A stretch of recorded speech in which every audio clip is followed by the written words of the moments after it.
Entering year 20.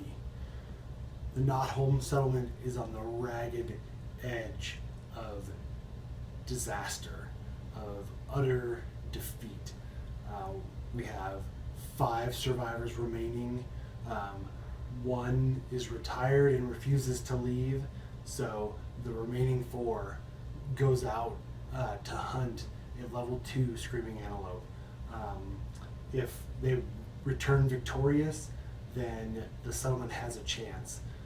If they do not, then the Nothome Settlement is over. It all comes down to this: 20 years of buildup comes down to a knife point of defeat or victory. We still have a slight chance of continuing on, but we're just going to have to see what happens. Let me show you real quick who I'm sending out. It's not going to be much of a surprise since there's only 5 survivors, but I've tried to build their gear grids the best I can and send them out. So let me show you that, and then we'll dive into the hunt. All right, here we go. 3's going out. We have 3 XP before he retires, so he's got this fight and she has this fight and 1 more. She's got Axe Mastery. We've got a lot of stuff going on. They can encourage and gain +1 speed to the end of the round. They're quixotic, which they are currently insane, so I need to add a strength token, +1 strength token to them. They've got Rageaholic, so interesting with that. We got +1 movement, which is good, and also since we're sending her out with the White Lion armor set, we also get another +1 movement because of those White Lion boots. We're kind of throwing everything on her because I want to keep her alive desperately. We really need that matchmaking, so I'm sending her out with the Beacon Shield too to help out with that. We also got the red charm, so we just hit on a 50-50 chance on that. 21, we're sending her out as well. We got the Thunderhead Maul, the Thunder Maul. I don't know if I'll be using it too much. We probably don't need to knock down the Screaming Antelope, and we don't want to do that severe arm injury. But they've got Timeless Eye, which is a perfect hit on a 9 or a 10, which is good. But on the hunt event, they're indecisive, so that might cause us problems. We'll have to find out. Next, we're sending out 28. She is fairly new, -1 accuracy for some reason, I'm not sure why, and -1 movement as well. We're sending that out with the Rawhide armor set, counterweighted axe, some monster grease for some evasion. And finally, we're sending out 31. Now they have Vestophobia, and we weren't able to get rid of that the last settlement phase. So I've cobbled together an armor set. I'm using part of the lantern armor set, and I figured why not, because we're not going to get that complete armor set bonus because we can't use the chest. So we've got all different types of armor, well, mostly lantern and rawhide, I guess, but we're missing that chest piece because of that Vestophobia. All right, level 2 Screaming Antelope. I mean, on paper and by experience, the level 2 Screaming Antelope isn't that bad. It's not too hard of a fight. It runs around a lot. I mean, it's kind of manageable. It's pretty predictable, kind of like the White Lion. But it all comes down to this hunt phase. And what do we pull? What do we get? That carpeted ticks? Do we roll that random hunt event that kills one of our survivors? I mean, all of it kind of depends on this hunt event right here. Whether we have a good chance of defeating the Screaming Antelope, or whether we're set up for horrible defeat. But with that, good old 3 has been with us from the very beginning. They're going to be the very first event revealer, so let's look. Grazing field. Acanthus leaves sprout from the crevices in the stone ground. The survivors spend time gathering and eating the small leaves. Each survivor may heal one hit location of their choice, restoring all injury levels and armor points. Okay. If any survivor has a sickle, they gain fresh acanthus. And then we got a roll on the random hunt event table. So, bummer. Ooh, that could have been used about here, but whatever. We got a roll random hunt event on top of that. So that's a 2. That was a 2. 2. Corpse. That sounds great. The survivors are overcome by a sudden chill, their breath seizing in their lungs. The survivors' teeth chatter mercilessly. All survivors lose monster level survival. Great. Okay, we'll get to that in a minute. At the center of the sudden frost is a perfectly preserved corpse. If the settlement has cannibalized, the event revealer gains one random resource. If we have graves, which we don't. Memento Mori, we don't have Memento Mori.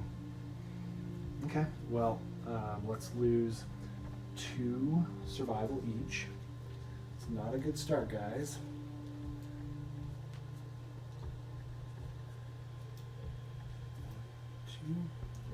And we gain a random basic resource. This is not a good start to the settlement, or this hunt event. We gain a monster hide. Okay. 3 is done, being the event revealer. 21, good old Thunder Maul is next. They're going to do a random hunt event. 19.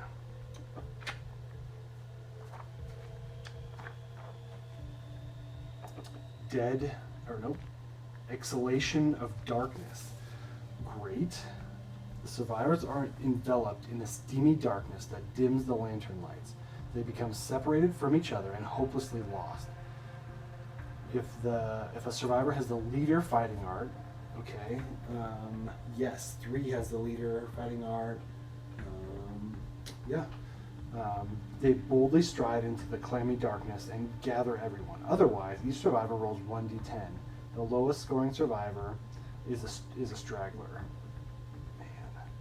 Yeah, I mean, we would have suffered damage, we would have lost a gear item, but we have leader, so we get to continue on. Okay. 28 is the event revealer next. Skittish. Panicked by the oncoming survivors, the screaming antelope moves 1 space away from the survivors on the hunt board. All right, going back 1, and then we got to roll on the random hunt event table yet again. 88.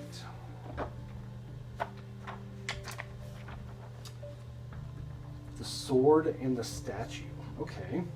A one-eyed statue, twice as tall as any man, sits before a great anvil with a hammer in each of its 6 hands. Okay. Transfixed, the survivors watch the statue beat a red-hot sword that lies across the anvil. Each survivor, starting with the event revealer and proceeding clockwise, may make 1 attempt to grab the sword with the anvil. If they do, they gain +1 courage, roll 1d10, and add their hunt XP to the roll. Okay. Oh, I mean, this is, like, I'm going to look ahead because this is bad, and I cannot afford. 1 to 2 is dead. 3 to 8 is dismembered arm, which that would cancel out all of our counterweighted attacks. 9 through 13 is nothing. And 14 plus, you get the Maramasa rare gear. I've never even heard of that before. But, I mean, 1, 2, 3, 4, 5, 6, 7, 8, 9, 10, 11, 12, right? 1, 2, 9, 10, 11, 12. Yeah, I mean, 3, if they roll a 1, they would have a 13 still. So we just have to get a 2 plus. Ooh, I mean, it's kind of worth it. There's no downside to it, right? Because if we get a 1, it's a 13, and nothing happens. If we get a 14 plus, 7, 14 plus, Maramasa rare gear. Let's grab it.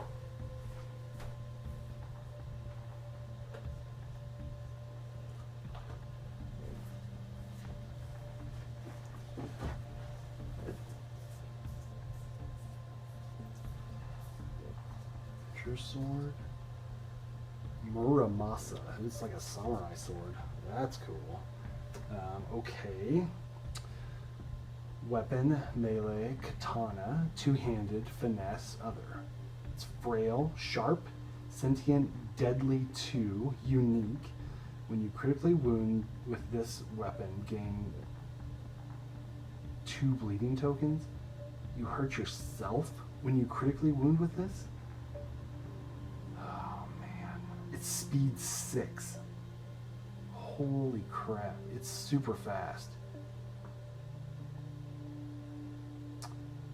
I hate to say this, but I won't use this. I mean, it's an amazing weapon, but I hate high-speed weapons. I mean, it would be good against the Kingsman, but it would not be good against anything else because you're greatly increasing the chance of pulling the trap card, and then all those hits are nothing, right? Sharp, I think, means you add a D10 to your strength roll. Deadly 2. Let's look what deadly is real quick. I mean, it might be good. Oh, like I'm tempted, but I just don't know. Deadly. The gear special rule, gain +1 luck while attacking with this weapon. This increases the odds of inflicting critical wounds. Okay, see, that's another thing. So it's deadly 2. So that means we crit on a 10, 9, 8. If we critically wound with this weapon, gain 2 bleed tokens. So if we get an 8 on any of these 6 attacks, we'll gain 2 bleed tokens, and we would almost die. Man, I don't think that. I think that we're gonna pass on it. Unfortunately, I've never even looked at this gear card before, and it's super cool. But like, let's see. So the 3. No, who is it? Okay, 28 has it. They've got a dried acanthus that they can give up. They've got a monster grease that they can give up. Yeah, maybe we should keep it. Get rid of the dried acanthus. Frail, sharp, sentient, deadly 2. It's unique, but it's not irreplaceable. Or not irreplaceable, but if we die with it, we get to bring it back. Okay, well, I mean, it might be worth it. I don't remember the Watcher's statistics. It might be helpful. I mean, we might want to get some high speed on the Watcher. It's worth the dried acanthus to me, I think. Yeah, let's do it. Okay, so we're going to archive the dried acanthus, and we're going to keep the sword. I was thinking that 3 was the event revealer, and I was like, no, we have to keep everything in the gear grid because it's our in-game stuff that we're building towards. But 28, there's a couple things that we can get rid of, I think, fairly safely. So let's do the dried acanthus. Hopefully we'll be getting some more after this fight if we survive. And then with that, whew, okay. Let's see here. In this event. Okay, well, that's the end. Cool. Whew. All right. 31 is the next event revealer. Random hunt event. Like we've rolled a random hunt event every single space. That's a 7. Okay. Oh, yeah, never mind. One of them has indecision, but that hasn't come up yet. 7. Hungry ground. The ground suddenly splits, and a gaping stone mouth attempts to devour the event revealer whole. The event revealer rolls 1d10. Okay. 10. Okay. Blorp gurgle. If the floor vomits a shiny piece of scrap, gain 1 broken lantern basic resource. Okay. Cool.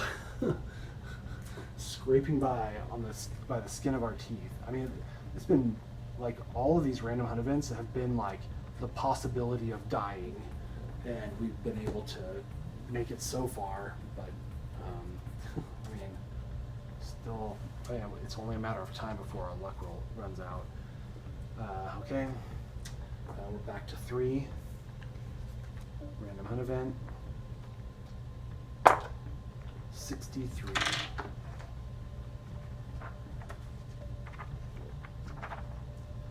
Feet. Okay.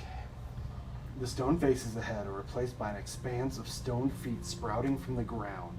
The survivors walk soul to soul with the feet. If any survivor is insane, okay,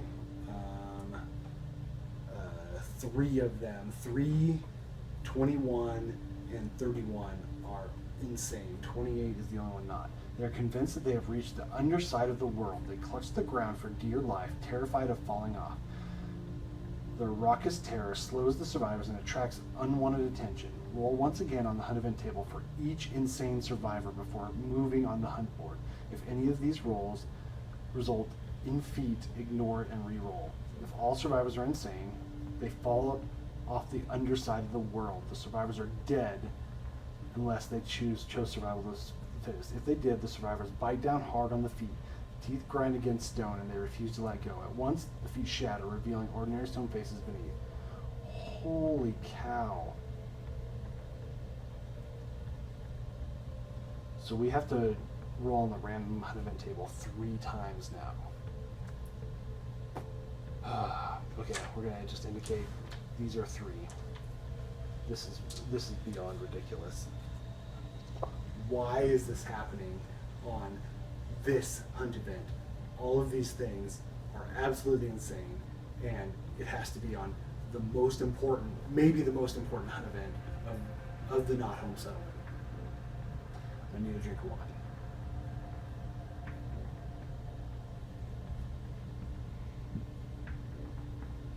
Okay, here we go. Number 1, 5. We're rolling super low. Flesh fields. Okay. Ahead, the stone faces on the ground give way to a field of man-sized fleshy boils sprouting thick black hair.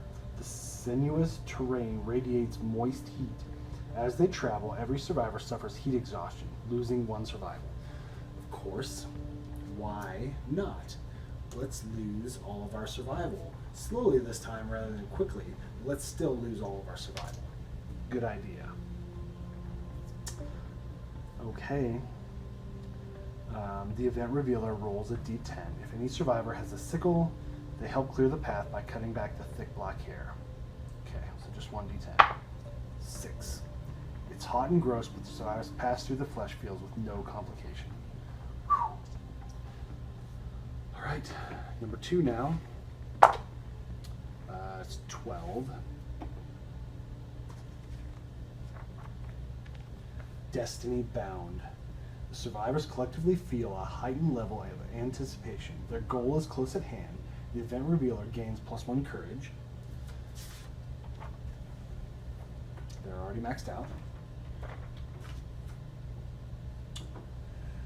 The survivors may skip the next hunt space. If this movement starts the showdown, the survivors ambush the quarry. We can't skip the next hunt phase. I think we maybe go into overwhelming darkness and then skip this one. I can't remember how that works. I think we might just go into overwhelming darkness.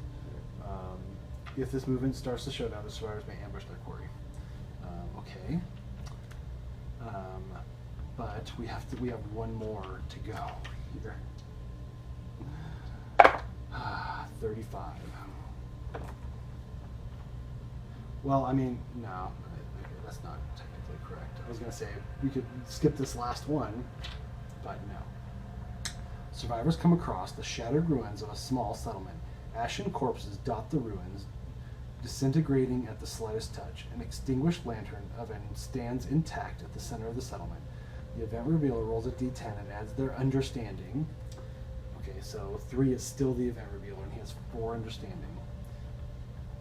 If the result is 5+, gain the lantern oven innovation. If the Settlement already has this innovation. Roll the event revealer, harvest a broken lantern basic resource from the remains.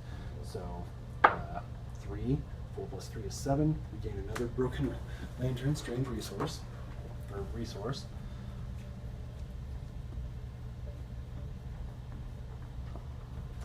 Okay.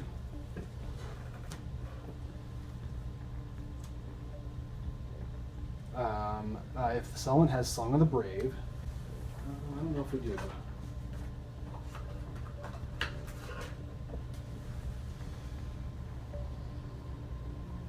We have everything else. Nope, we do not have Song of the Brave. The group nominates a survivor to investigate, so we don't. So that's the end of that. And now we go into overwhelming darkness.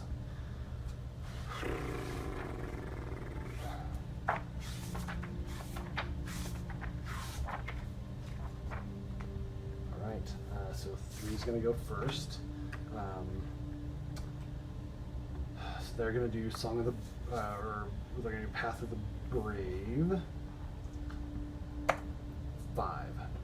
A massive whale swims overhead. Your guts quiver and its booming cries. You vomit in fear, but keep a brave face. Gain -1 evasion token. Great. After this event, all other survivors gain +1 survival for your bold display. Okay. Gain a little bit of survival back.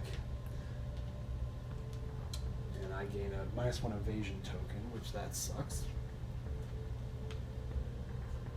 Okay. Alright, that's that. And I believe the leader fighting art. Hold on, let me look. I think that we can all do Path of the Brave. Leader. Okay. Once per hunt phase, you may inspire another survivor. They use your understanding and courage to resolve a hunt story event. Okay. If you have 3+ courage, you can inspire another survivor to walk the path of the brave during overwhelming darkness. Okay, I can do it one time, once per hunt phase. So let's look. So 21 is maxed out on courage, so they're going to do Path of the Brave. 7. With your lantern held high, you cut a path through the teeming darkness. Suffer 1 event damage to the arms. Okay.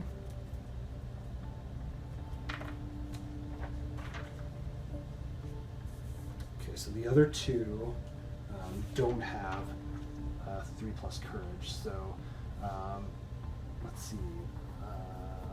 I don't know which one's better. I think so. This one doesn't have any insanity, so they would do Path of the Doomed.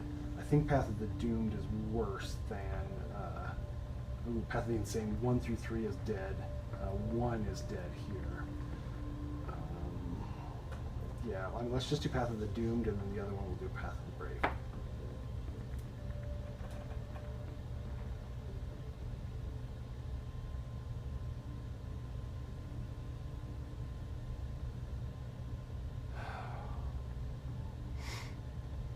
A host of translucent moths gently descend on you. Spend all your survival, at least 1, or your lantern light vanishes and you're never seen again. Dead. Goodbye, 7 survival. See you later. No problem. Just the hunt event where I said we cannot lose all of our survival. Lose all your survival. I thought I had just read the bottom, it says dead, and I was like, that's it. End. The end. Alright, and then we're going to use the leader ability to have 31 walk Path of the Brave. 2. You punch yourself in the face to chase away any doubt. -1 accuracy token. No problem, guys. I mean, we can just gain all these -1 tokens. It should be just fine. It should be just fine. We'll be fine. I promise. We will totally survive this. Level 2 Screaming Antelope.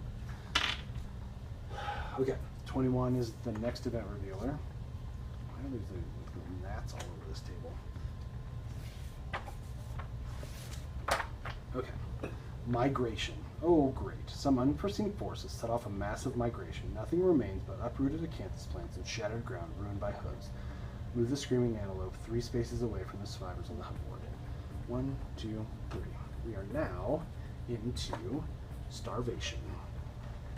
So let's that's not gonna work. We'll just move this there. Perfect. Just what we needed. A longer hunt.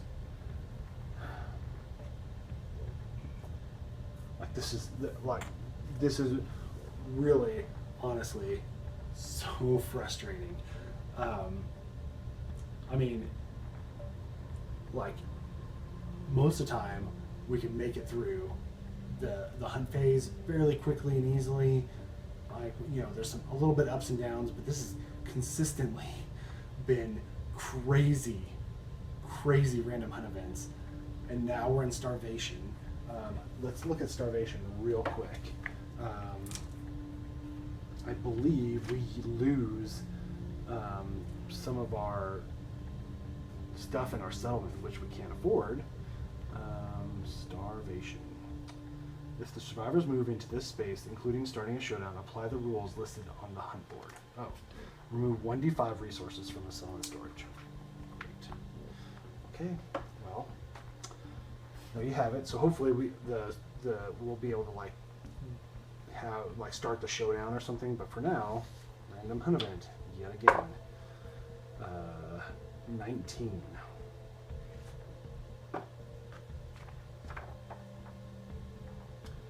Exhalation of darkness. That sounds great. Oh, this is the same one. We've gotten this one again. The survivors are enveloped in a steamy darkness that dims the lantern lights. They become separated from each other and are hopelessly lost. If a survivor has the leader fighting art, they boldly stride into the clammy darkness and gather everyone. Otherwise, each survivor rolls 1d10.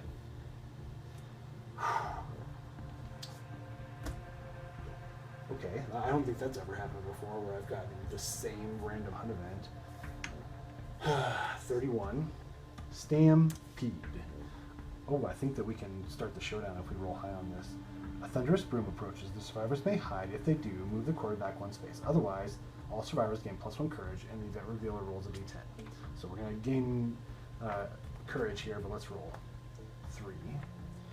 In the chaos, the survivors glimpse the monster that spooked the screaming antelope. All survivors suffer 2 event damage and wipe what they saw from their memory. Okay, so we each gain 1 courage and take 2 brain event damage. So 3 goes down to 1. They're maxed out on courage. 21 goes down to 6. And they're maxed out on courage already. 28 takes a light brain injury, and they gain +1 courage, and they're going to trigger bold. So let's trigger bold real quick. It's over here. Right there. Okay, during the hunt phase, you're prepared. When do we get the matchmaking one? Oh, that's during the settlement phase. Okay. Alright, and then we're going to roll 1d10. 10. +1 permanent movement. Okay, well that's good. Bold. +1 movement. Alright, -1 movement was from the broken leg. +1 mo. Okay, so we go back up to 5. So we're back up to normal, which that's good. We still have -1 accuracy though. But at least we're back up, so that's good. Okay, that was worth it. Okay, then last is 31. They go down to 2 insanity, and then they gain a courage, so they trigger prepared as well. Okay, and then we're gonna roll a d10. 8 +1 permanent strength. Good. Okay, that's 3 strength now. Okay. There you have it. Okay, that's that. 31 is done. Back to 3. Come on, we are so close. Random hunt event. so nervous. 19. 19. 3 times I've rolled a 19 on this hunt board. We have a leading fighting art, nothing happens. Thank goodness. We'll take that. That's better than 19 than something horrible every single time. Okay, this is potentially the last one before our showdown.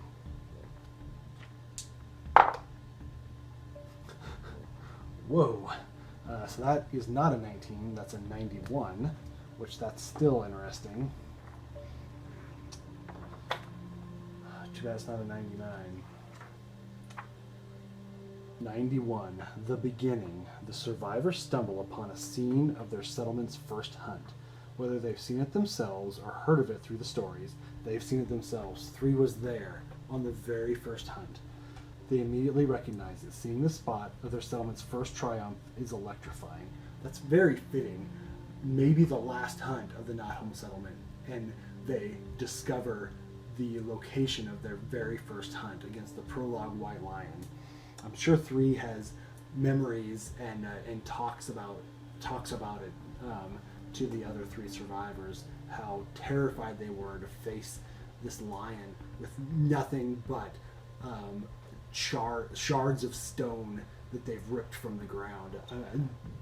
Like the youngest one is 21, and we had lots of gear to go out and hunt at that point. So I think that they had no idea.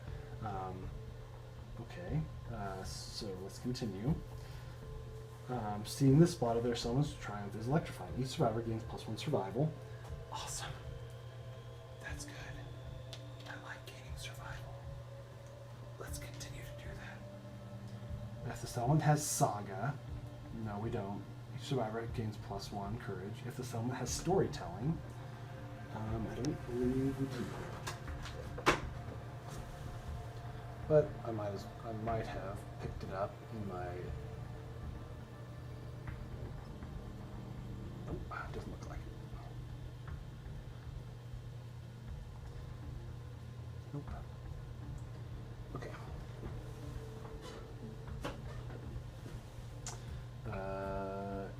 Each survivor gains +1 understanding. That's it. That's it. Goodness. So we lose 1d5 resources. 1, 2, 3, 4, 5, 6, 7. We lose 4 resources. Let's go ahead and resolve that now.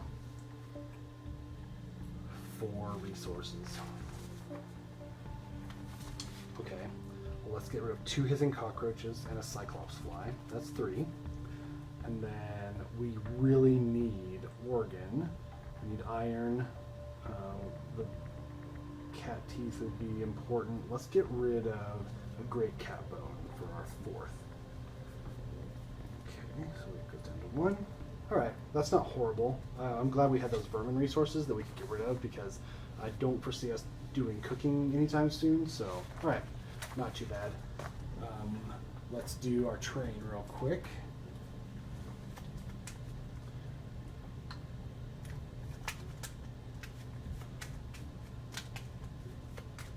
Shocked. I'm really shocked that we survived this hunt.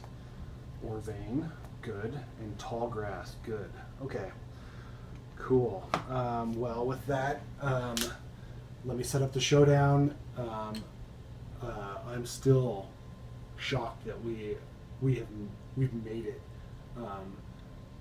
With, 28 has 1 survival. Let's see, 31 gained a survival because of Stone Nose and an insanity, so let's add that real quick. So they're at 3 insanity now and 6 survival. But we have survival, a little bit of survival to play with, so we're just gonna have to be really careful with 28. And but they have tumble, which is good. So if they're going to suffer collision, they can roll. And if they get a 6+, they tumble out of the way. So that does really good against diabolical. So we have a chance. I think it's a pretty good chance, but anything can happen, in Kingdom Death, as we've seen the last 2.5 years. Yeah, I mean 3 years actually, because we lost 2 survivors to that level 3 White Lion. So, all right, let me set up the showdown board and I'll be right back. All right, let's take a look at the showdown board real quick. The survivors are all on the edge like normal. It's the basic configuration that I've been doing. I mean, the bug patch is always right there no matter what, but I do 4 acanthus plants on the side closest to the survivors, 2 acanthus plants on the other side. So hopefully the Screaming Antelope runs off this way. We have a round to gather resources, and then we should be good to go. Let's see here, 28 and 21 are here. They have 5 movement, so 1, 2, 5, so they should be able to get up into the tall grass. And then next round they'll be able to grab acanthus plants. 3 has 6 movement, 7 movement actually. 1, 2, 3, 4, 5, 6 actually. Yeah, 1, 2, 3, 4, 5, 6, 7. I wonder if I should. Hold on. 1, 2, 3, 4, 5. 1, 2, 3, 4. She'll make it the second round, and so 3 would have to use that. But so 3 can get up here, search an acanthus right away, and then do whatever he needs to do. And then finally 31 is going to search that iron ore and then start moving towards the bug patch. Pretty standard start as long as we don't get screwed with the cards. So we're hoping that we're going to draw something that no target grays, and not like, any survivor, that's that. So that we have 15 cards, so 16 wounds, 5 advanced, 10 basic. Location deck, shift that up real quick. The Screaming Antelope trap card isn't too bad compared to some other ones, so I'm not horribly worried with grabbing that trap. And maybe we should try that katana out. I placed all of the trait cards here since my mug's up here. And then I put they get +1 speed, +1 damage token as well. With that, I think there's nothing else to do really, other than get started. So here we go. Stomp and Snort. Random survivor in range. Okay. The range is 8. 1, 2, 3, 4, 5, 6, 7, 8. Everybody's out of range. No target graze. Okay. So we're gonna graze. Whew, good. So they're gonna move this way. They're going to gobble up one of these fresh acanthuses, and then they're going to diabolical. No one's in the way, so they're going to move forward to the edge of the board. Exactly how we want it. Okay, so now let's first have 31 search the ore vein. 2, find nothing, archive this terrain. Bummer. Okay, well, that wasn't the best, but that's okay. And then they're going to move 5. 1, 2, 3, 4, 5. And then next round, they should be able to get to that bug patch. And then, so what's going to happen next? It's going to have no target. It's going to die. It's going to run to here. Diabolical. 1, 2, 3, 4, 5, 6, 7, 8. So it'll end up right here. And then next round will come up. We'll see. We might search some acanthus plants and hang out in the grass or something.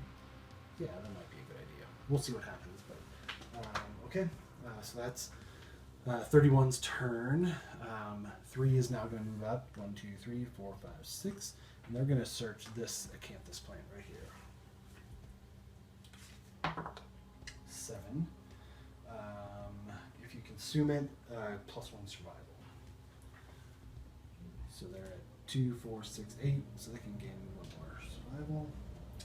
And then they archive this terrain, make sure they can consume.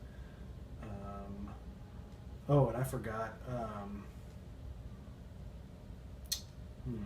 Hold on just a second, one of my kids is yelling.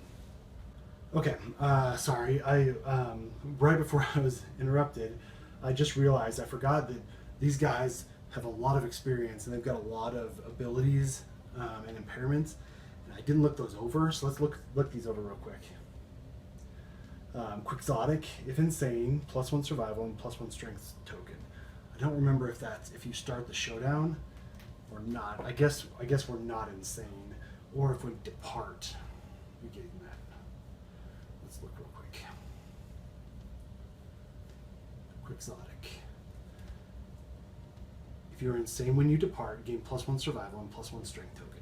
Okay, so we were maxed out on survival, so we just gain a +1 strength token, which still is good. Strength. All right. What else do they have? They have Rageaholic. They have Weak Spot Chest. Can encourage self. Let's see, ambidextrous and leader. Okay. Cool. Thunder Maul has Timeless Eye, so perfect hit on 9 or 10. We got Berserker, so you can spend an activation to do Frenzy. They have Legendary Lungs, so we roll. If we get 2 hits, we get to re-roll those dice again, and if we get 2 more hits, so it basically increases our speed, which might be good with that King Spear. Okay. 28 has Tumble, so they can get away collision. Oh, I forgot.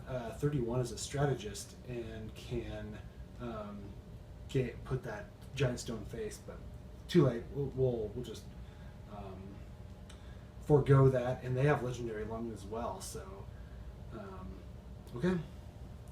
All right. Well, with that, okay. So they went 28. Is now going. Or Thundermaul is going to go actually 1, 2, 3, 4, 5. They get into there, and they're going to go 1, 5 into there, and then as their action, let's Rawhide Headband and see what happens here. Okay, Infested. Oh, this is a bad advance card. Okay, when this comes into play, the monster gains +1 toughness token. Discovery that ticks is gruesome. Roll 1d10 for each survivor. On a result of 6+, suffer 1 brain damage per monster level. And we draw an AI card. This stays in play. When a survivor ends their act adjacent to the monster, roll 1d10. On a result of 1 or 2, they are infested with ticks and gain -1 strength token.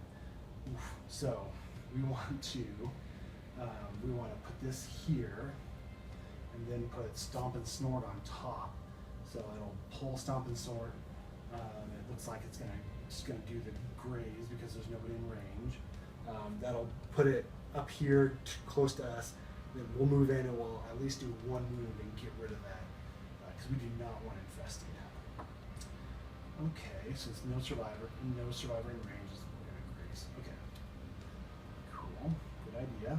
Glad I remembered to do that. I hardly ever, like when we were doing the white line where ground fighting comes into play, I always forget that I could Rawhide Headband and check. So I always forget that. But with that, that's it. That's all we can do. So it's the Screaming Antelope's turn now. They're going to do Stomp and Snort, random survivor in range, no target graze. So they're going to graze. Move up here. Archive the Acanthus. They're going to move forward 8. 1, 2, 3, 4, 5, 6, 7, 8 from Diabolical. Okay, here we are. Our turn again. 1, 2, 3, 4, 5, 6. We're not in range of the Clawhead Arrow. So let's do this. Let's have 3 move forward. And then let's have them attack. So speed 2. Hits on 6+. Miss and miss. So let's have them surge. And they're going to attack again.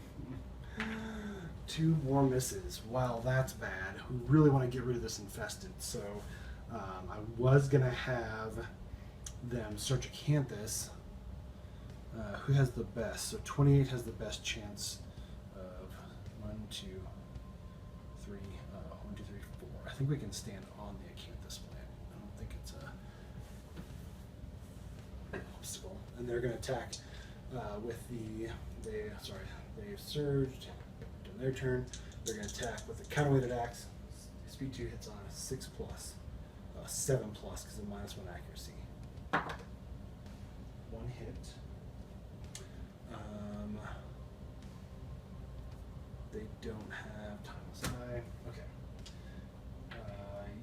Furry tail, you strike at the magnificent bushy tail. So we're gonna, toughness is 10.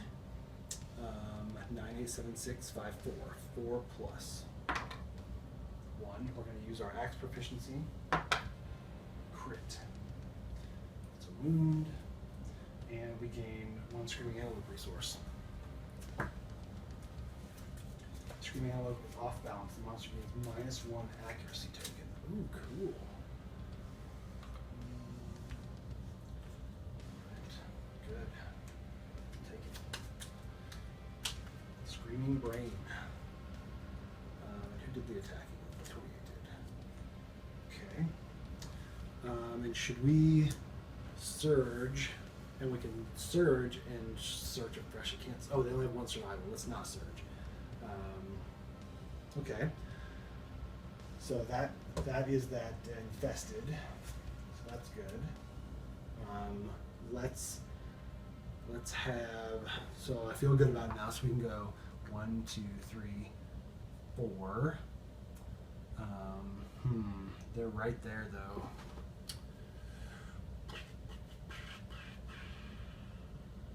Let's see.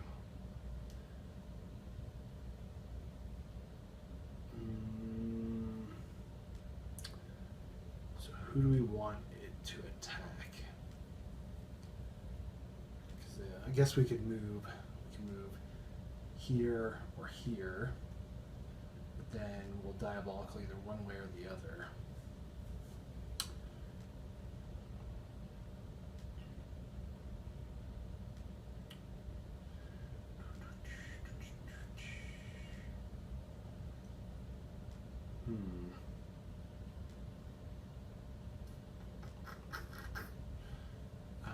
So she was 4 away, right? She was here. 1, 2, 1, 2, 3, 4, 5. Yep. 1, 2, 3, 4, 5. Yeah, we can't quite get there. We can dash, I guess, and stay out of the way.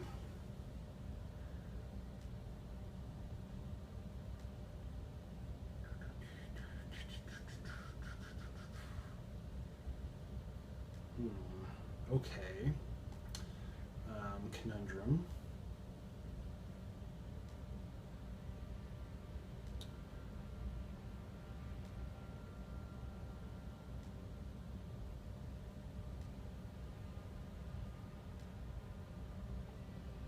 And we kind of want, who do we want it to attack? So 3 has the most armor.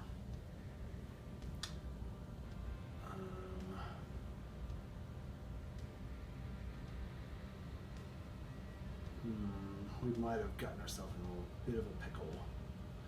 Maybe we should have moved her here instead. Yeah, let's do that. Let's do that.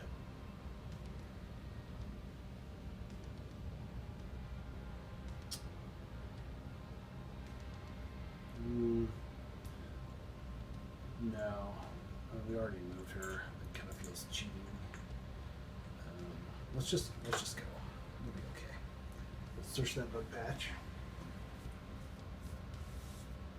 9. We gain a vermin resource.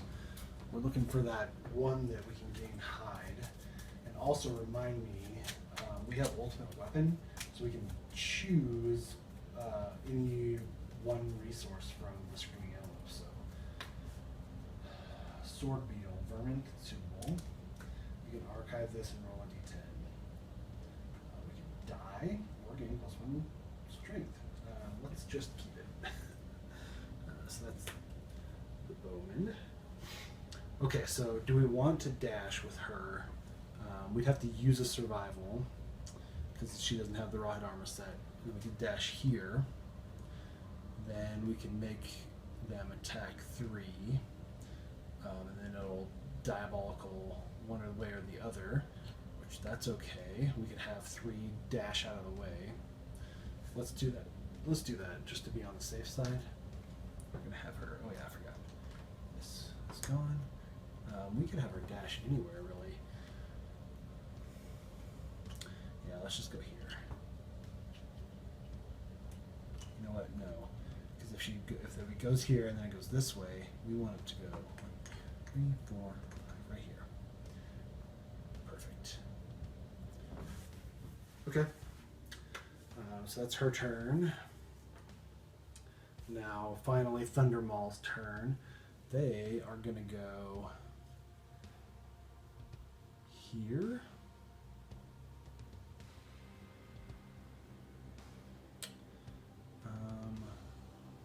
Yeah, let's go here. Let's search the fresh canvas that 31 is under, just to get rid of it. 7. Game +1 survival. Okay, archive terrain. Thundermaw gains a survival. 2, 4, 6, 8, 9, 10. Our max is 10, so we're maxed out. We could. Let's do it. We're gonna surge. We do not spend it. We're gonna surge, and we're gonna search another fresh acanthus land. 4. Find nothing. Archive the stray. Bummer. Okay. It was worth a shot, anyways.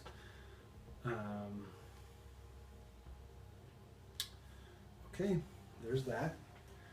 That's everybody's turn. Everything gets reset. Okay. Slam. Closest knockdown survivor. Furthest threat in field of view in range. It's going to be them. So they're going to go 1, 2, 3, 4, 5. Speed 2. Hits on a 2 plus, 3 plus, 4 plus.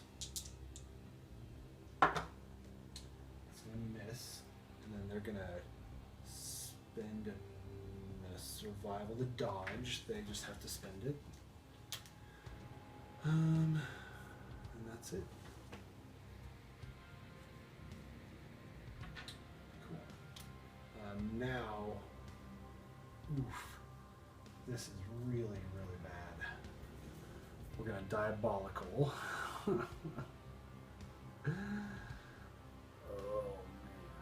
Oh man.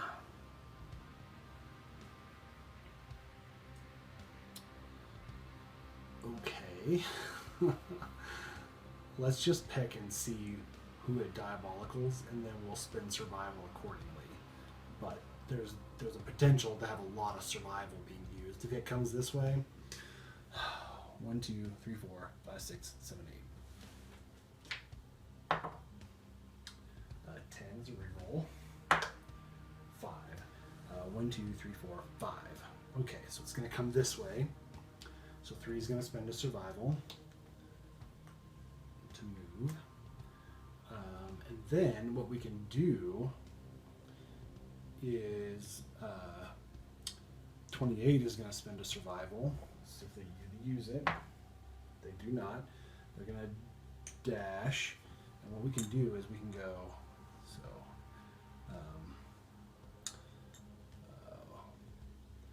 1, 2, 3, 4, 5. 1, 2, 5, 6, 7, 8.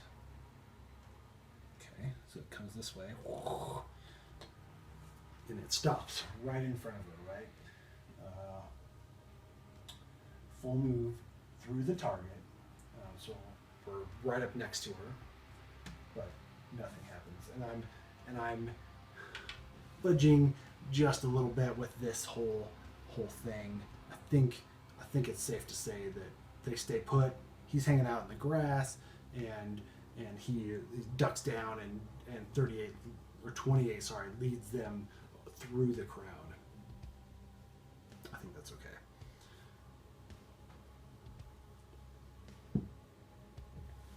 All right, it's our turn now. 31, 4, 5. We can dash up, or let's have 5 move up here. Search a fresh, that last fresh canvas. One arm damage.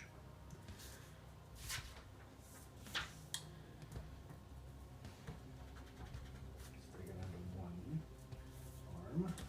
That's the last campus plant. Okay, that's their turn. And then let's have 28 move here. They're going to attack the counterweighted axe. It's on a 7+. You know what? Let's just... Sure, let's move here. Let's try this Maramusa.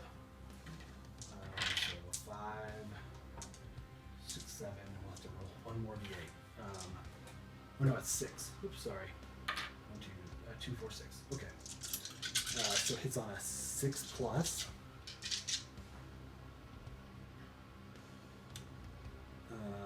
Yeah, it's on a 6+.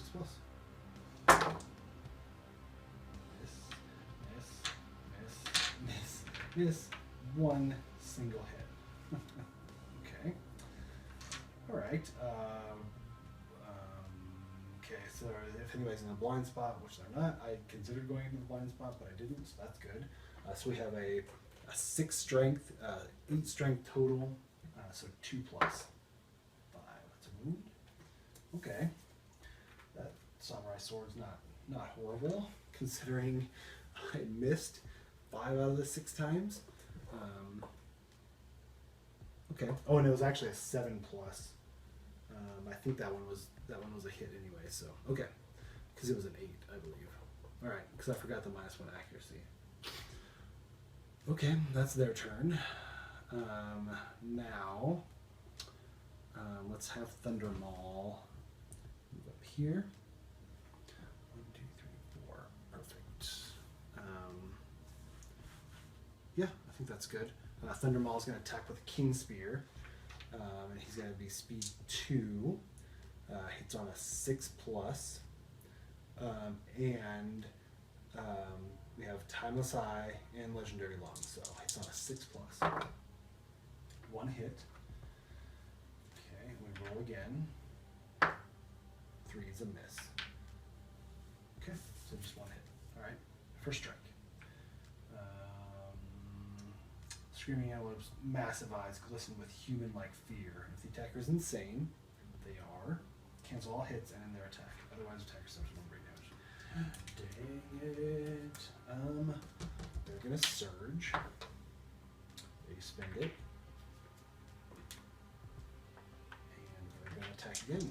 6+. 1 perfect hit. So that's 1 hit. And then we do it again. Miss. So 1 hit. Okay, Restless Inner Thigh. You attack, disables the monster's powerful running muscles, and Screaming Antelope gains -1 tokens. So let's wound. That's 5 strength, 10 toughness. So I forgot about. Oh no, that's accuracy. So 5 + 7 wound, and we gain -1 movement token.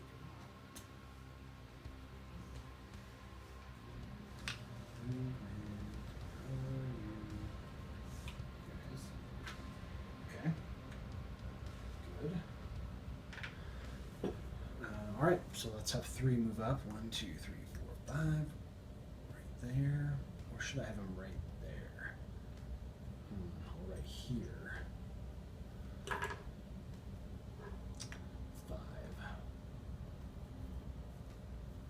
And then we'll just have him attack 28.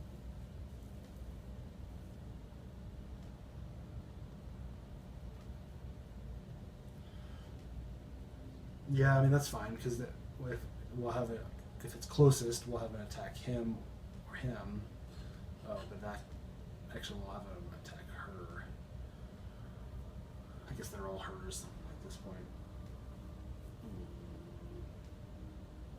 Yeah, they're all hers. Okay, sure, why not? We'll figure it out. Speed 2. It's on a 6+. 1 hit. luck or anything like that. Okay, one hit. Restless chest. Turn the screaming antelope to face the attacker and full move forward in a straight line. Okay, well, they can't do that, so we can just have them shoot off that way. So, okay. 4, 5, 6, 7 strength, so a 3 plus 7. That's a wound. Okay.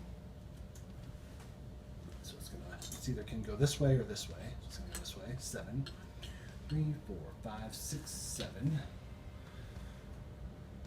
So they can't surge anymore, which sucks. I guess 31 could surge. No, we want to keep that survival.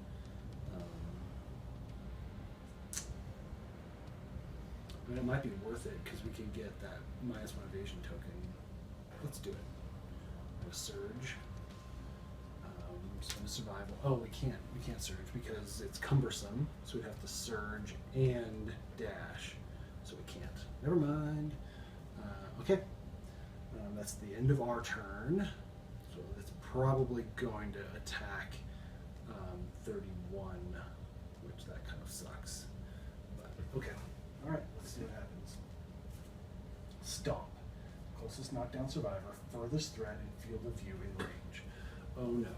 1, 2, 3, 4, 5, 6, 7. So either 3 is going to have to spend a survival to get out of the way, or they can spend a survival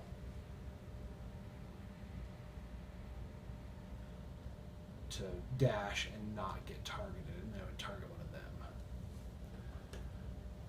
Or they can both dash. 28 has 1 survival though.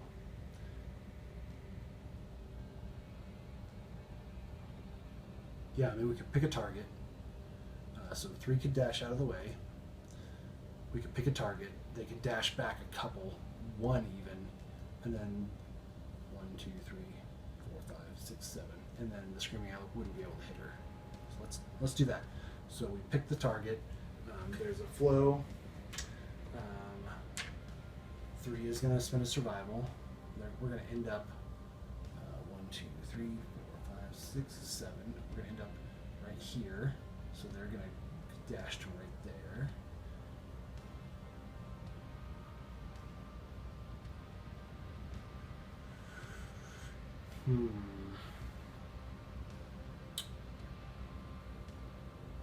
So, but hold on.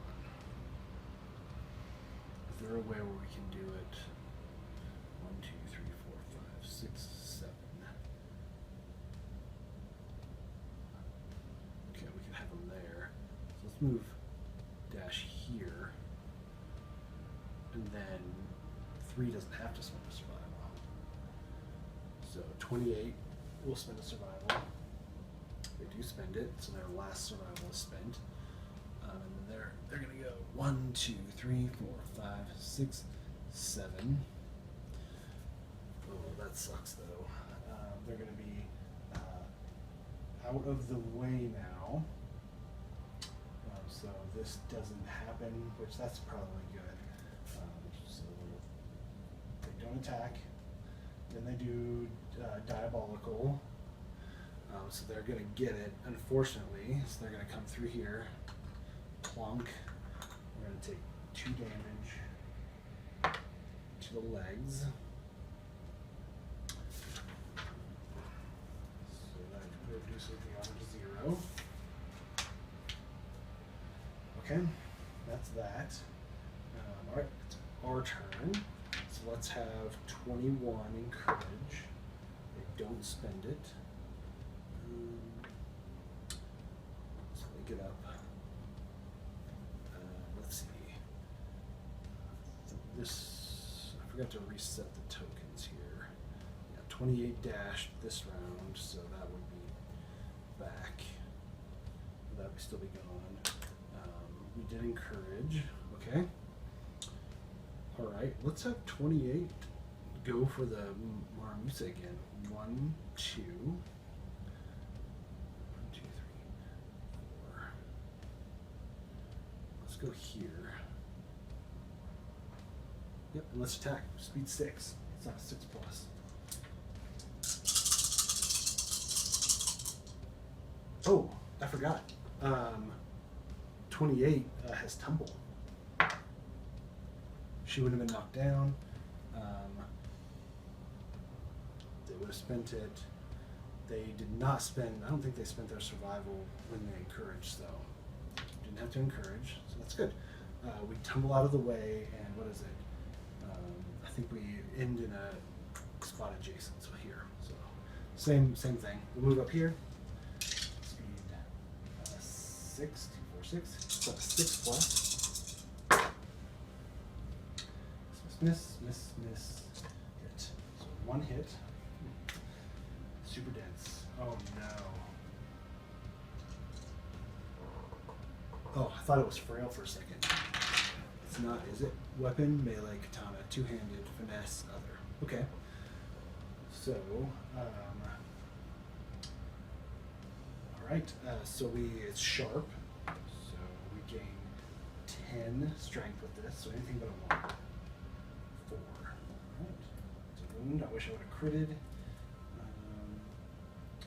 Okay. There's that. We can't surge. So 3 is going to come up now. 1, 2, 3, 4. Red Lyre. I'm going to attack. That's their turn. Speed 2. It's on a 6 plus. 1 hit. Okay. And then, yeah, that's it. Oh, do they have? They don't have legendary ones, sorry. Restless Back. If you hit with a club or a shield, gain +2 luck. Nope. So 4, 5, 6, 7. So I need a 3 plus. 7. That's a wound. There we go. They are going to surge. Attack again, 6 plus. Yes. Alright, bummer. Okay, so they surged. And let's see. Let's think about this real quick. So if they attack 28, so if we move up here,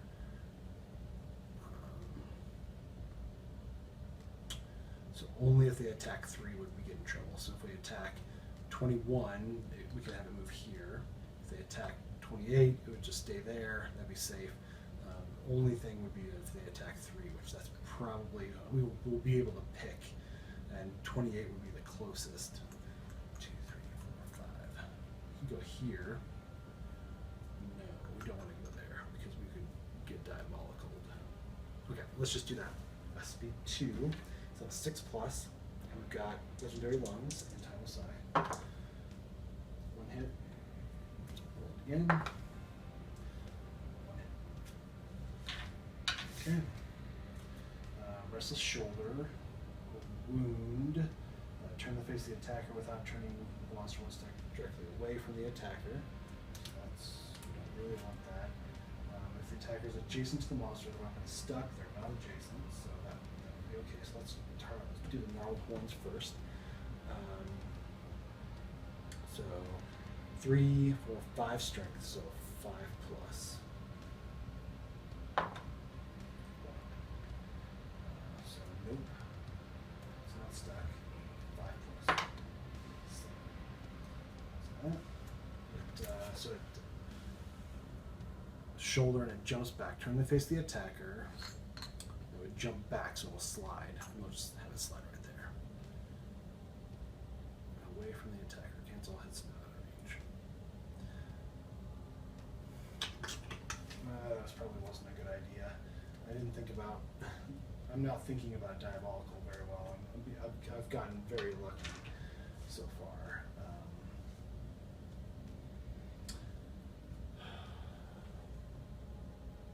Okay, they're done. King Thunder Maul. Let's 21. Let's have them surge. Crit. They don't spend it. They're gonna attack again. Speed 2. Hits on a 6 plus.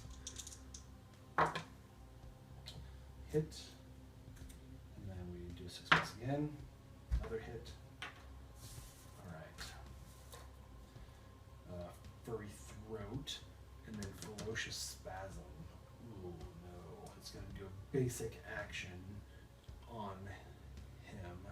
He cannot spend a survival. So let's hope we crit. So let's do this first. Furry Throat.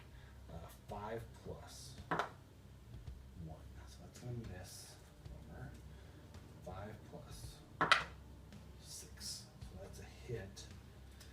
But it's going to reflex. So it's going to do form a basic action. Speed 3. It's on a 2 plus 3 plus 4 plus 5 plus. 2 misses, 1 hit, they can't dodge it, so it's going to be 2 damage to the arms. That goes to a light. Okay. There you go. Okay, so that's the end of our turn. Let's see. Oh, 31 could go. They're so far away, though. It's probably going to come either this way or this way.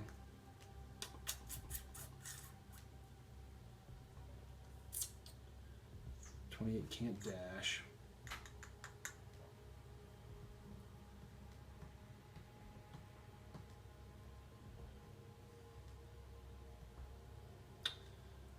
Yeah, I mean, let's just go 1, 2, 3, 4. I guess we could do that. 1, 2, 3, 4, 5. We could dash. Let's do that. We'll dash. We'll try to claw head arrow, but it's going to be a 7 plus to hit. Crit. Okay, so we get -1 evasion token. Okay. Cool. That gets taken out, but it's a 6 strength. Plus 3, so 9. So it's going to be anything but a 1. Turn the monster to face directly away from the attacker and full move forward in a straight line. Okay, so anything but a 1. Doesn't count. 6 wound. Then away from the attacker, so it's going to be this way, so it's going to slide. 1, 2, 3, 4, 5, 6, 7. So it's in the corner. Alright, that's pretty good actually. 28 can't. 1, 2, 3, 4, 5, 6, 7. Okay. Well. 1, 2, 3, 4, 5, 6, 7. 1, 2, 3, 4, 5, 6, 7. They're out of range. 1, 2, 3, 4, 5, 6, 7. We could have Thunder Maul dash now. They would be out of range, and then it would full move forward in a straight line. It would be like, it'd slide. We could have them slide this way. 1, 2, 3, 4, 5, 6, 7, and then it would diabolical. And we could have it slide back that way. Yeah, sure. Let's do it. So 21 is going to dash. They don't spend it, and they're just going to move. 1, 2, 3, 4, 5, 6, 7, 2, 3, 5, 6, 7. Go right there. Okay. That's going to put everyone out of range, though.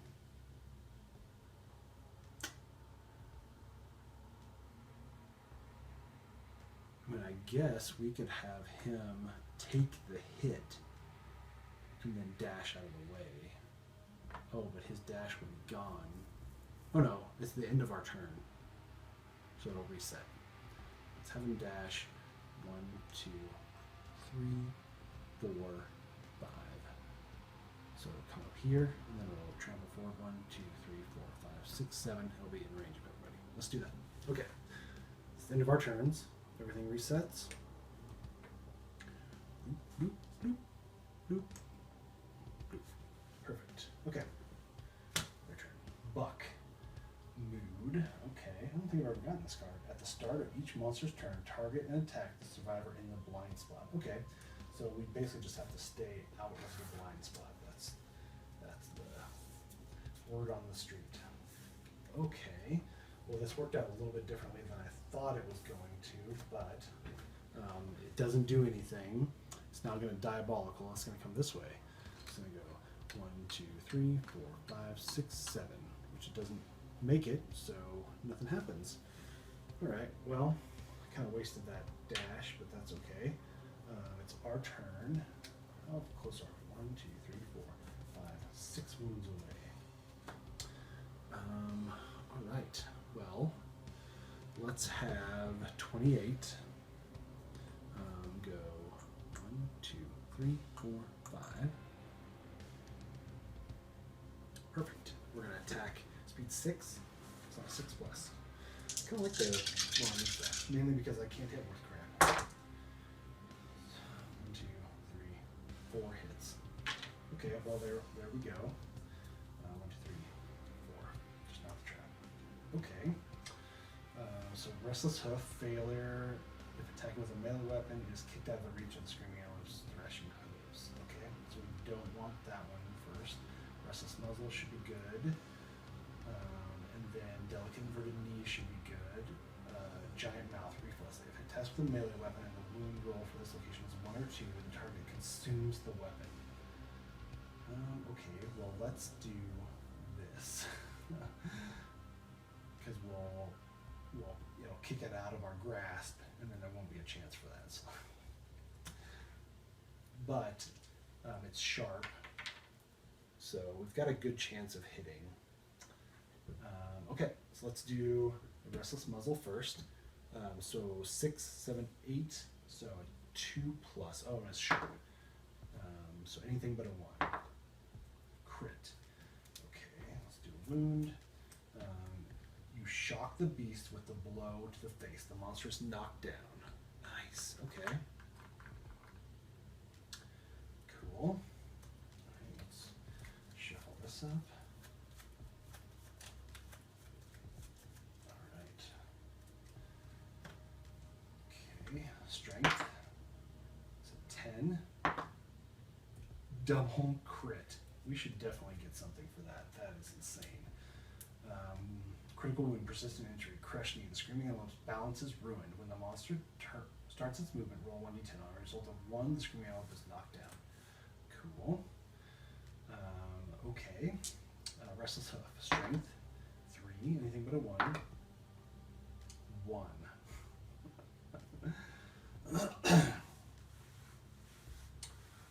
Okay. If attacking with a melee weapon, it is knocked out of the reach by the screaming antelope's thrashing hoof. Spin an activation to retrieve your lost weapon before it can be used again. Okay, so that means that this one goes away, which I'm okay with because I do not want to consume that katana. So, okay. So I have to spin an activation. So let me put this on here to remind me. Okay, we're getting pretty close to that trap. It's going to happen before too long.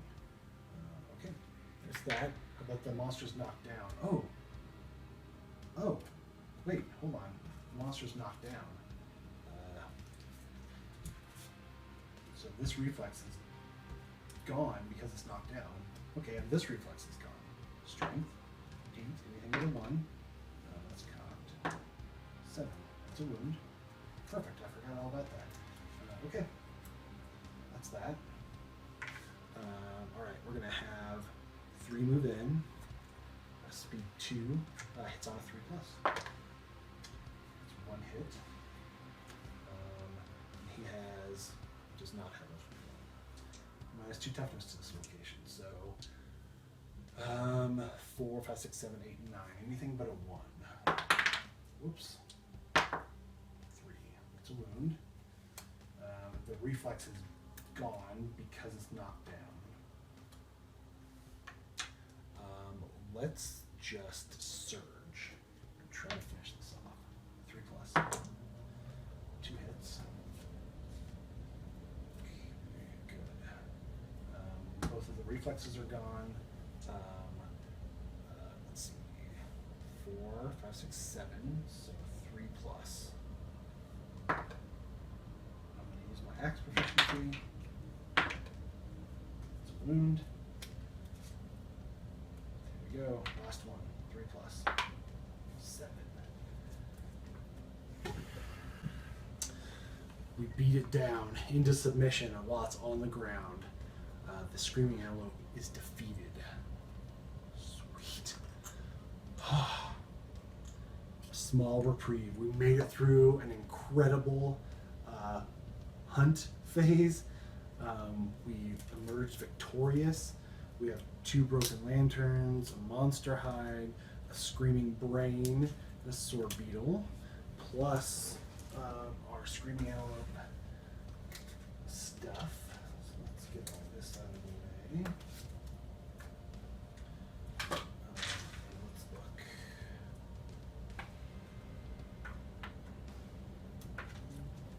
So we gain 6 basic, 7 screaming. So let's do this.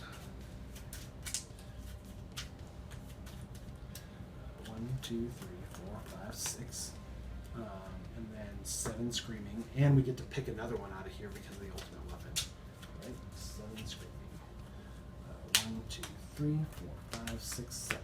Let's look through here and pick one. Let's see what we got first. So for our basics, we got organ, a hide, a bone, an organ, a bone, and a love juice. Love juice is awesome. Okay. And then we got muscly gums, which is an organ, bone, bone, hide, bone, hide, bone. Okay, so what do we need? We need, let's look real quick. We're trying to build that lantern armor. So I think we need a lot of organ and hide, I think. Blacksmith. So we need the mail, which is 1 organ, 5 organ, 1 iron. And then I think it's the gauntlets that we don't have. Yeah, the gauntlets that we don't have. And they're 2 iron and 6 leather. So we need leather and organ. So we've got bone, hide, bone, hide, bone, bone, organ, lots of bone, another organ, bone, hide, organ, nothing, organ, hide, and some scrap. So at this point we have 1, 2, 3, 4 organ. I think we have an organ back in the settlement, and then our love juice too. And then hide, 1, 2, 4. So we need 1 more hide to get us there. We might want. What else do we need to get? Let's just look at our settlement real quick. We have 1 monster organ. We've got a bunch of hide already. So let's grab another organ. So we're going to do the beast steak. Is there anything else? Yeah, sure enough. Let's do the beast steak. It's another organ. Okay, with that, let's return victorious and pray that we don't get murder or plague. And I probably just jinxed it by saying that, but let me set up the settlement phase. I'll be right back. All right, settlement phase. There's a few things that can end the Nothome Settlement. This is like a very, very knife edge year for us. So we made it through the hunt event. Everybody returned. Victorious, that's good. Okay. There's 2 more hurdles. One is the settlement event deck. If we pull something that kills one of our characters, we are in bad shape. If we get plague or murder and it kills multiple characters, we're basically done. There's a slight chance of success, but we're basically done. If we make it past the settlement event deck, then we're gonna intimacy. If we can make it past the first intimacy, we have a little bit of breathing room. If on the first intimacy we roll a disadvantage, if either one of those is a 1 or a 2, we're done because we have 1 male and 4 females. So if we roll 1 or 2, both male and female die. We have 3 females left. There's no intimacy. It takes 2 to tango, so to say. And I can't believe that 2, the retired one, is the last male. I mean, he's a lucky guy. But with that, first, before we get to that, let's everyone gains XP. So 31 gains axe proficiencies. They're now specialists, which doesn't mean anything really because we already have axe mastery. They don't age up. I'm going to set them to the sides because they're going to be our baby maker when we trigger intimacy. Then 28 will age and they'll gain a proficiency. So let's do that real quick. All right, 28. It's their second age, so they're going to do improved reflexes. So we're going to gain 2d10, 8, and a 9. So that's a 17. Gain 1 random fighting art. Bummer. It's not really what you want. But, they have 1 fighting art already, but it's okay. Double dash. During your act, once per round, you may spend an activation and gain a movement. Okay, cool. So we can kind of really move. Activation converts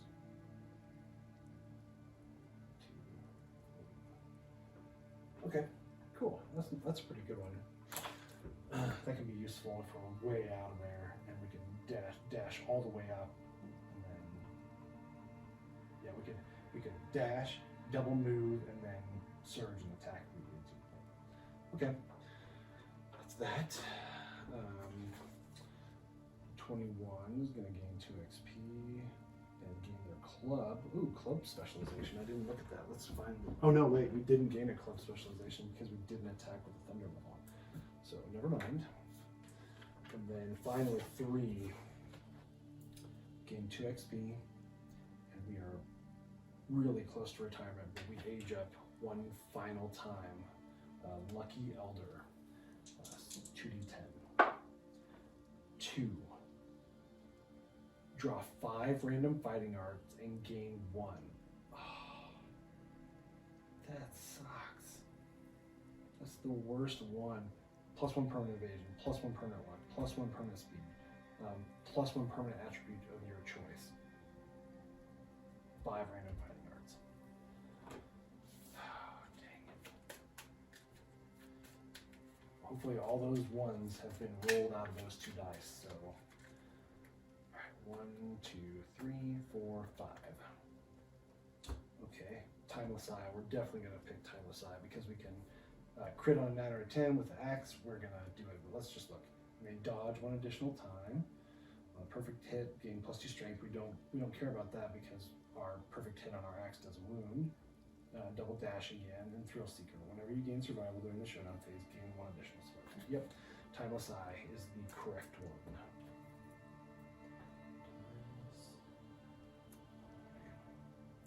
Crit. 9 or 10. Good. Okay, I think that rounds out 3 really well. So they're definitely, we're going to save them if we can, and we're going to send them out against the Watcher. I forgot what we need to add our 5 endeavors, 4 from returning survivors, and 5 from cooking. Okay, so they're aged up.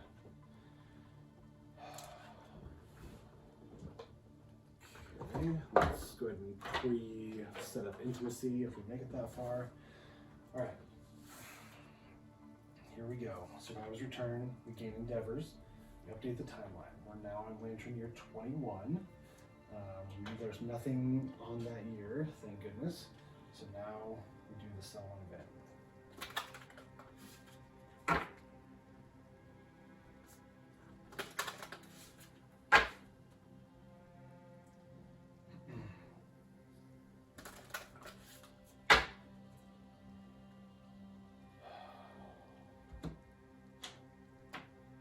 One.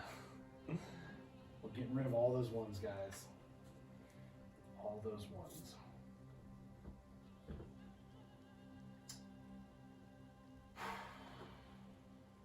Acid Storm. Okay. The air tastes sour and burns the survivor's cracked lips. The sky cracks in great flashes, revealing spiral black clouds. Finally, it opens, dousing everyone in acid rain. Roll a d10. 7. Some of the debris around the settlement becomes useful due to the strange effects of the storm. Add 1 scrap to sell in storage. Okay. So 2. Oh, good. At least it wasn't plague or murder. Okay. So prevents music endeavors. Okay. The storm inspires +2 to the results of any art endeavors. I don't think we're going to use any one of those. We're not going to do nightmare training, and we can gain a founding stone, but we have to use an endeavor, so we're not going to do it. Great. We'll set that over here. One more hurdle down, guys. One more hurdle down. All right. Let's do this. So first off, let's first use our love juice to trigger intimacy. Here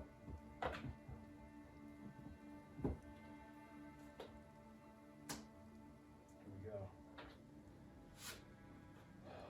31 and 2. Both of their lifetime rerolls have been used. Okay, anything but a 1. I forgot. So we can lose a female survivor and still continue. We've rolled a lot of 1s. Hopefully all the 1s are rolled out of these 2d10. It all comes down to this. 2. The female survivor perishes with her child during birth. The settlement is cast in gloom. The male survivor mourns, gaining a random disorder and +3 insanity. 31 dies. Gain a random resource from her. Lost her organ.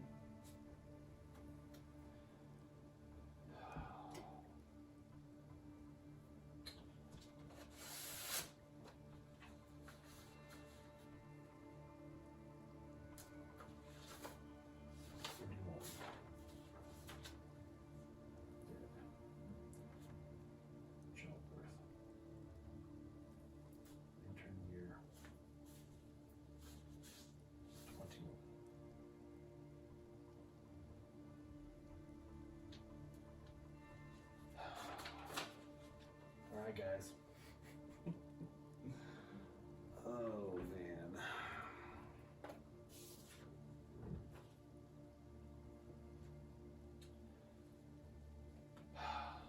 Not the absolute worst, but pretty bad. 4 survivors remain. So we have 3, 21, and 28. So 3 and 21 are gonna take a back seat. 28 is now going to come up. We're going to use 3's matchmaker. Spend 1 endeavor to trigger intimacy story event. 1 down. 2 and 28 are going to go.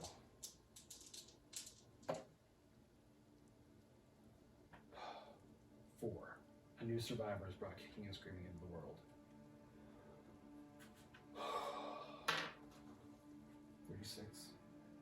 They're going to be a male. And they gain +2 strength. +1 evasion. Lantern year 21 is what they're rolling. Back up to 5. We're now going to have 2 set aside. 28 and 36 are now going to spend endeavor, trigger intimacy. So 36 has a reroll, and then 28. 5. The new survivor is brought kicking into and screaming into the world. 37. Let's do a female. Let's do strength. +1 evasion. Okay, let's do 28 and 36 again. 2 9s. The settlement celebrates a twice fortunate event, a pair of healthy newborn survivors into the world, plus 2 population. 38, 39. 1 male, 1 female. Plus 2 strength, plus 1 evasion. Plus 2 strength, plus 1 evasion. 21, 21. Okay. So we are now at 1, 2, 3, 4, 5, 6, 7, 8 population. We have 2 endeavors left.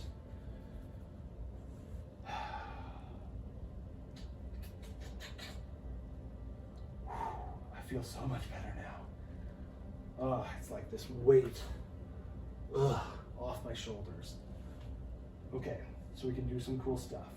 So with blacksmith, so we can do the gauntlets and the mail. We need leather, so we can spend 1 endeavor to make leather, and we can make as much as we want. And then we have 3 iron already, so 1 iron, 2 iron, 3 iron. We can finish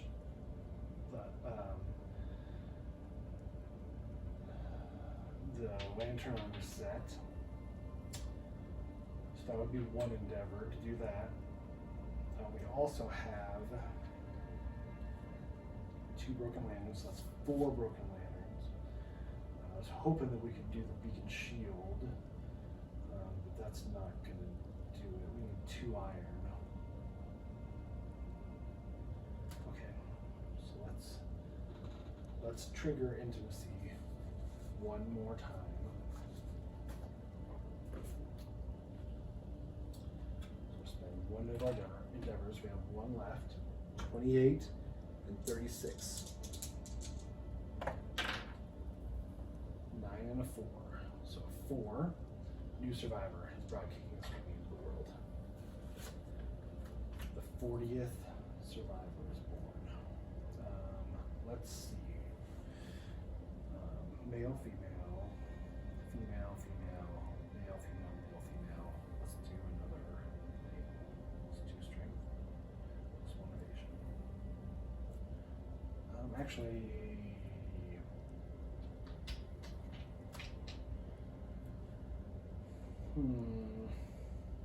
yeah.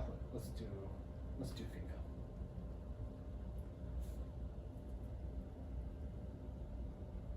Mainly because they're more likely to die. 1, 2, and 3, a female dies. 1 is the only time a male dies. Okay, well, there you have it. We're now at 1, 2, 3, 4, 5, 6, 7, 8, 9 population. Tiny bit of breathing.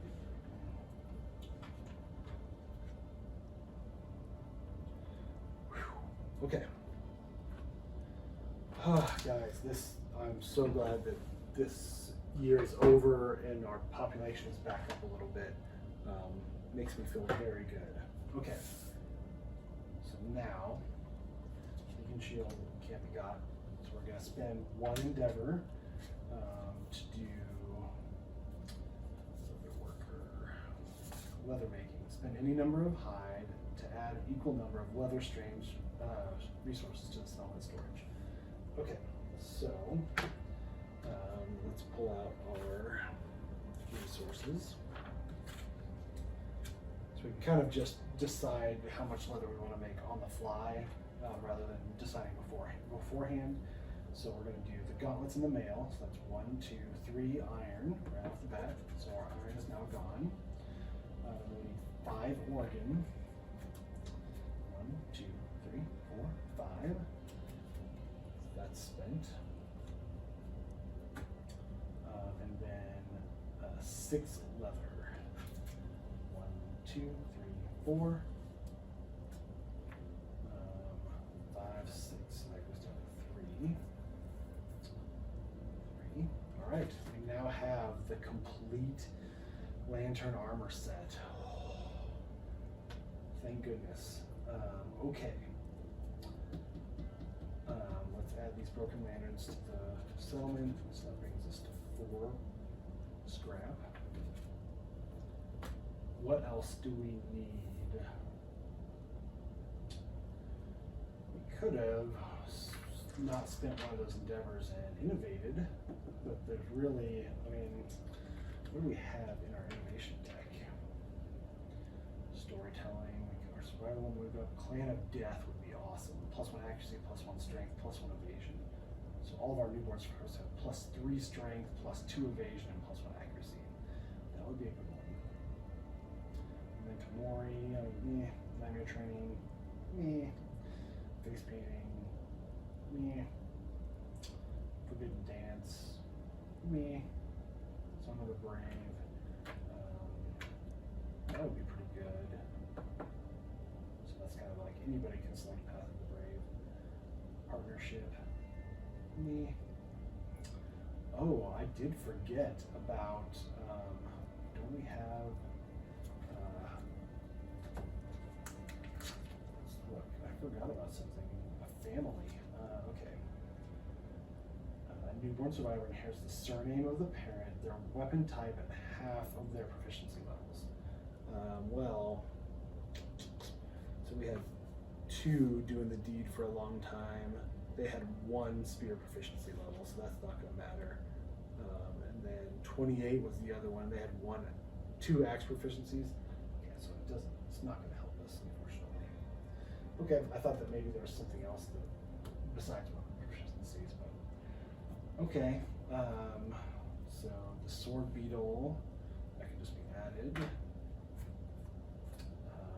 Okay, so we have organ, a bunch of bone.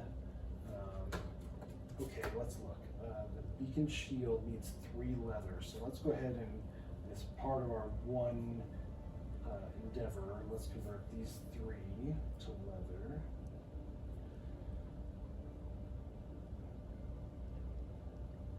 That's it. Okay, so let's look, because Hands of Heat is coming. Okay, so we have 1, 2, 3 years before Hands of Heat, because with Hands of Heat, I remember we throw a big party and half of our resources are gone. So we want to make sure that we want to use up our resources before this hits. Okay, so that leads me to my next decision. So let's, I'll add these to the storage off camera. But let's look.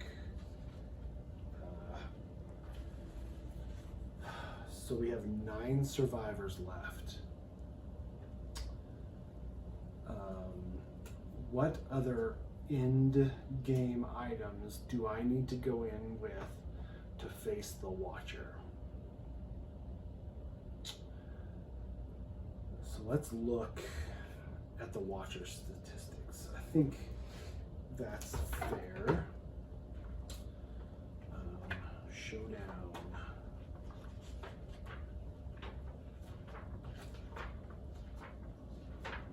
Watched. Showdown the Watcher. Okay. So we have 15 life points. So it doesn't get rid of any of its cards. It just continues to use the cards, and then when we tick it down to 0, then we're gone. Okay, the toughness of the Watcher is equal to the current Lantern year. So if we faced him, his toughness would be 21. Okay. His movement is infinite. Okay.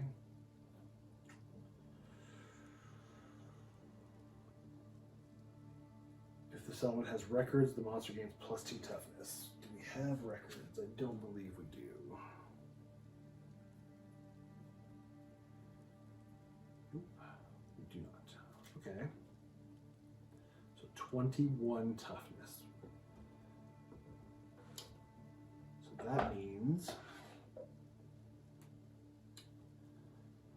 we could, okay, so say we send 3 out with the White Lion armor set,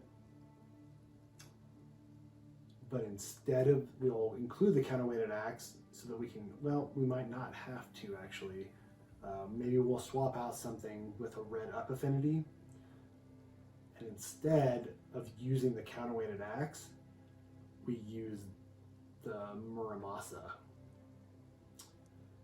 Speed 6. It's on a 6+. Okay. We have 6 strength, which that doesn't matter because we have the red charm. So we'd have a 50-50 chance of wounding with each hit. Okay. So that's speed 6. We'd hit on a 6+. We don't have +1 accuracy.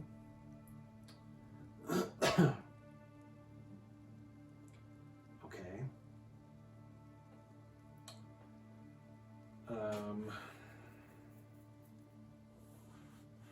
I can't remember what all of these. So, audience, I know that there is a way to bring new survivors in to replace any survivor that dies.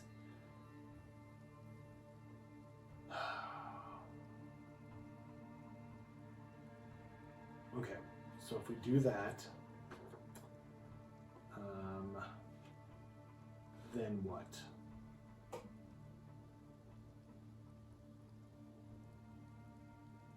So we'd have to get rid of the beacon shield for 3 because we need the bone dagger and the counterweighted axe to complete that 5 red affinities. So they would go out with 3 armor. We'd then move the beacon shield somewhere else.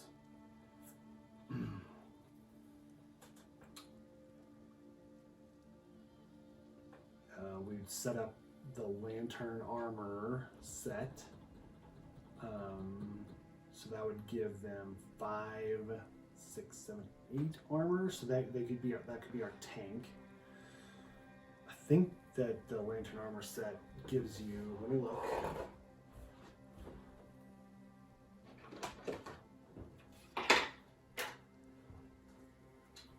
Oh, no. On arrival, gain survival up to your survival limit. Okay. The extra weight is a great leverage. All clubs in your gear gain sharp.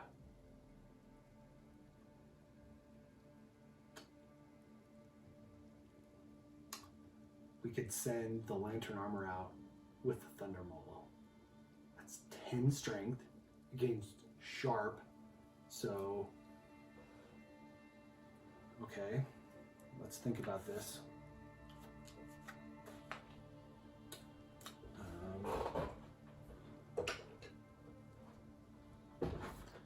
Grab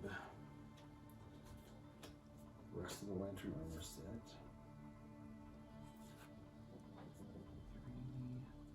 3, 5. Okay. Move this stuff out of the way.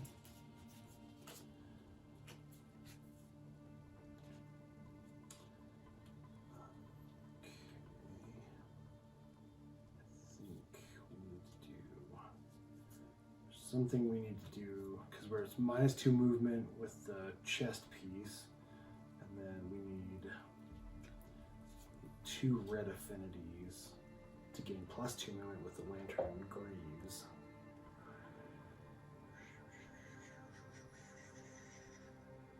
Oh, when you depart, add 3 to all hit locations. So 5, 6, 7, 8, 9, 10. Okay, so now we need some right red affinities, so we can send them out with a bone axe. And then we need 1 more right red affinity. I bet you we can find something to build that would give us a right red. We don't have anything that we already have. Okay. So that would be 5 movement. We'd attack with a thunder maul.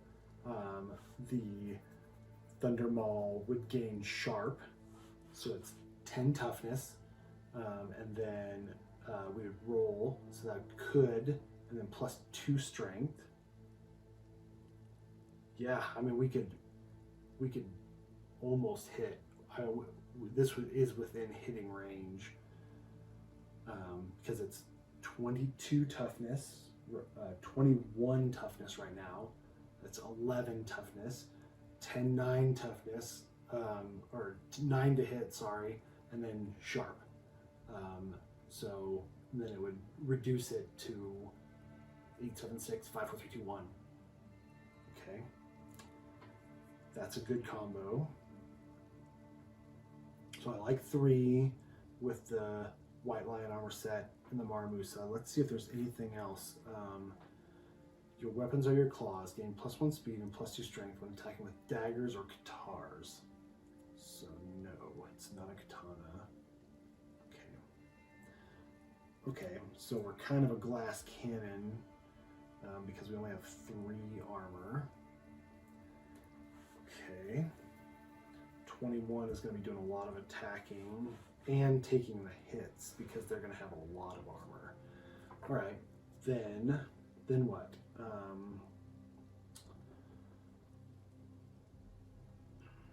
So we build, let's find another red up affinity.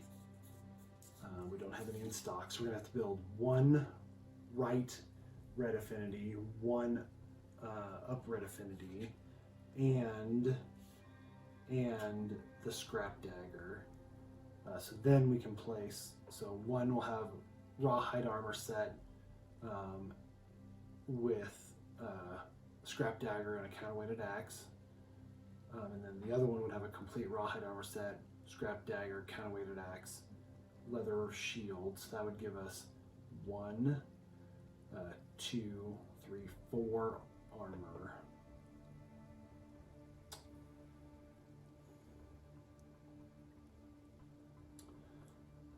Okay, how far away are we from the leather armor set? Let's look real quick. I'm considering facing The Witcher next year, so we're going to spend our time, and I'll spend it on camera because I think it might be interesting to go through my thought process. So I would really like to get the lantern beacon shield. That'll give us +2 to our armor. So we would need 2 iron, 3 leather, 4 bone. So 1, 2, 3, 4. So that's 4. We already have 3 leather in our storage. And then we just need,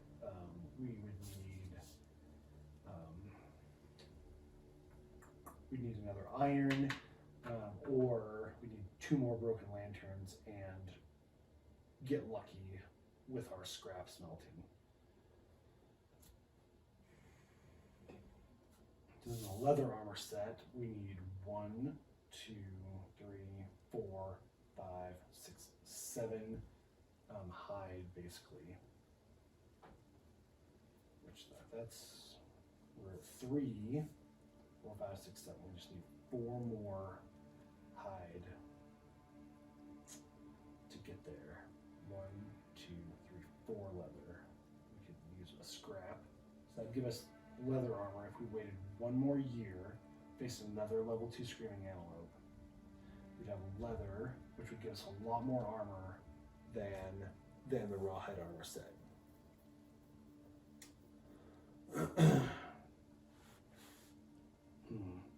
I think I've talked myself out of facing the Watcher next year. And maybe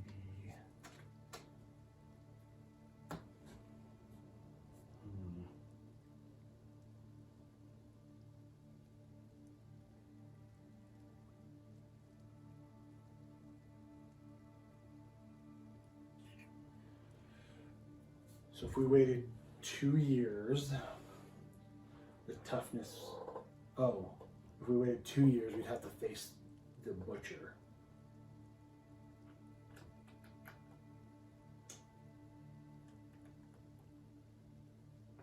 We could wait until Lantern Year 25 to face the Watcher.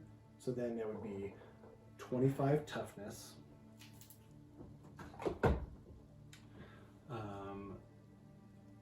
So that wouldn't affect 3. 21 with a Thunder Maul would be 25 toughness, 10 strength on the Thunder Maul, so that's 15 to hit. 14, 13 to hit with his +2 strength. And then 13, and then whatever the strength is. I mean, that's hittable, but not quite as easy. If we waited one more year, it would be 22. The Hooded Knight comes in, and then 23 would face a level 3 Butcher. If the Watcher comes close to wrecking us, we could be in really bad shape for that Butcher. Ugh. Man, we're kind of in a bind, right? I mean, we either do it now, when we don't have the leather armor set, or we do it next year, but if the Watcher kills 3 or 4 people, that level 3 Butcher is going to be rough, and that might end our settlement right there.